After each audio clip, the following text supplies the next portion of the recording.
പൊട്ടിപ്പോയി. ആ കാലത്തിലൊന്നും കുട്ടികളെ തീരെ വിടാൻ പറ്റില്ല. വെള്ളമുണ്ടോ ഒരു ദിവസം ഹെൽപ്പർ തന്നെ മുരിങ്ങയുടെ എല്ലാം പൊട്ടിച്ചപ്പോൾ അങ്ങോട്ട് വീണില്ലേ ഭാഗ്യം. അത് ഇങ്ങോട്ട് വീണതല്ലേ, വെള്ളത്തിൽ വീണാണ്. അപ്പോൾ അതുകൊണ്ട് അപകടകരമായ അവസ്ഥയിലാണ് അത് നിൽക്കുന്നത്. അപ്പോൾ എഞ്ചിനീയറെ കൊണ്ടുവന്നിട്ട് അളവ് പിടിപ്പിച്ചിട്ടുണ്ട്. ഇവിടെ ഫ്രണ്ടിൽ ടൈലിടണം എന്ന് പറഞ്ഞിട്ട് ചുറ്റുമതിൽ കെട്ടണം. പിന്നെ ഒരു കിച്ചനൊരു ഒരു പിറ്റ് ഒരു വേസ്റ്റ് പിറ്റ് ഉണ്ടാക്കുന്നു പറഞ്ഞിട്ടുണ്ട്. വേസ്റ്റ് വെള്ളം പരന്നുകൊണ്ടുണ്ടല്ലോ അതൊരു കുഴി റെഡിമെയ്ഡ് അല്ലെങ്കിൽ ഒരു കുഴി കുത്തിയിട്ട് അങ്ങനെ അത് തേച്ചിട്ട് അത് വൃത്തിയാക്കി ഇടുക അങ്ങനെ പറഞ്ഞിട്ട്.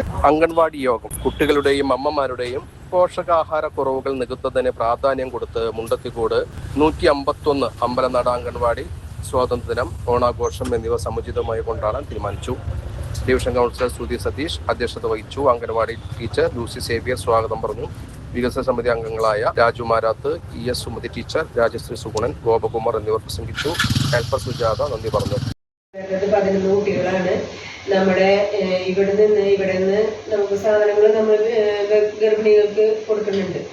അത് 12 ഗർഭിണിയുണ്ട് നമുക്ക്. അവർക്കൊക്കെ നമ്മൾ ഇവിടുന്ന് ഫുഡ് കൊടുക്കുന്നുണ്ട്. അത് വലിയ പയറ് 1 കിലോ, ചെറുപയറ്, ശർക്കര 1 കിലോ, പിന്നെ 2.5 കിലോ വലിയ ഗോതമ്പ്.